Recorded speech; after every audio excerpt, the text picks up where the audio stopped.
Chicago Bears, speak about Caleb earlier. They basically got rid of the Cleveland Browns fairly quickly and smoothly. Yes, they did. I don't. They dominated on all ends up. I feel like watching Browns. The Browns have an injury crisis right now as well on every front. I feel like the Browns are just literally playing for they're evaluating Shador Sanders and they're trying to get Miles Garrett the sack record. And I don't even know if they're evaluating Shador Sanders anymore because they don't have an O-line. So I don't know what they're Yeah, I think they doing. said all their whole O line was out, or there's only one starter. Only one starter. Oof, So that's crazy. basically, I don't know what they're actually evaluating. But the Browns were the Browns, but Chicago looked good. Chicago looked good in mad weather conditions, as we heard before the game was going to be crazy in Chicago. So Hmm. they look good on all ends up. Run game looked great. The run game has looked great the past few weeks anyway. In fact, more or less the whole season. I Caleb looked, think they've got the second best rushing attack in the NFL, yeah. whereas last season they had the worst. And you can see the difference that makes for the quarterback. Do you get what I mean? It gives Caleb a lot more time to throw. Although his numbers weren't great, in those conditions, you just make the plays where you want to make the plays. He had good field position. He kind of drove them down. Ben Johnson is always doing what they're doing. Their defense was great. They had good turn. They made plays. Hmm. Two of the three turnovers were on Shador. The other one was on Jerry Judy, but we speak about Jerry Judy enough to, yeah, I don't want to bother with him. So yeah, the Bears look good and they look like they can really make noise in the NFC, especially Hmm. if we've got to come into Chicago. Yeah, no, I Okay. agree. So I like them. I like what they're doing down there. If especially how they're running their offense and their defense is real good. Opportunistic defense. With them, it shows the power of the offensive line. Because in the summer, that was their main thing. It Hmm. wasn't targets. They managed to draft well anyway, receiver wise, like the last 2 years, but it was cleaning up the offensive line, obviously getting Joe Tooney from the Chiefs and then fixing everywhere else. Caleb's gone from, I think, the most sacked quarterback last season or top three, within the top three, to the second least sacked quarterback this season.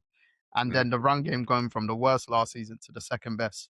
O-line. Um, Power of an O line. They're the guys that no one knows their faces or anything like that. But boy, oh boy. Important. They're the most important. If they protect the quarterback has time to throw. And you can see, like, look at, for instance, just look at the Chiefs. Your O-line hasn't been great. Look how Patrick Mahomes has performed. When your O-line is just okay, look how Patrick Mahomes performs. When it's good, look, you get what I mean? You can see the Yeah. power of the Yeah. O-line. And that's with the best of the best quarterbacks. So if it's with Hmm. someone that's, the number one overall pick last year, the up and coming, one of the best young quarterbacks, you'll see the difference. And you can see the difference within the run game, the pass game, and the overall offense. And Ben Johnson can now run some of these trick plays that he was using obviously in Detroit. And he can Mm, now do a lot more things because he understands, oh, we're going to be safe. The quarterback's going to be able to have time to be able to process and do right. things. So I feel like that investment by Chicago was the best investment they've made. And that's why they look so good this year. Yeah. No, facts. Facts. And if they hold on to that division, then boy, oh boy, like you said, it's going to be tough for teams to go into Chicago with, which Yeah. you would not have imagined saying that over the last 20 years, for instance, Nope. like, given the narrative around Chicago. But hell of a win. Before we move on from that game, I'm sure you saw, we haven't spoke about it, but about Shador's wristbands. The first wristband, the first two plays did not have the correct wristband on. I think this just sums up the Cleveland Browns, the organization. Mhm. Yeah. Brother, every week is something. And it's something that we've never heard of before in the NFL. Bro, ex NFL players that I've been listening to today have said they'd never come across. These are guys in their 40s and 50s. They've never heard of that ever. Of them, because they were saying, like, with the wristband thing, it's basically your final wristband is is you giving in on Saturday morning.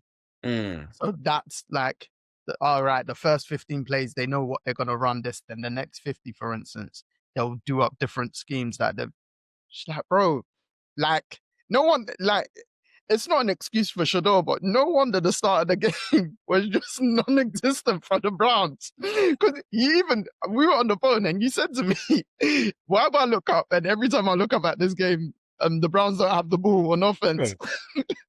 Chicago had the ball the whole time. The time of possession was at one point was like 13 minutes to 2. I was like, what the hell's going on? I was just sitting there saying something must have gone wrong. But as I said, you know, the Browns, every week they create something new that's never, ever, ever been seen before. And, you know, it just feeds into the more of the story of, why are you trying to sabotage this man? Because you don't help yourselves. You don't help yourself. And I don't even want to be on that sabotaging thing, but every I've week, stayed away from it, but you're giving it fuel to the fire.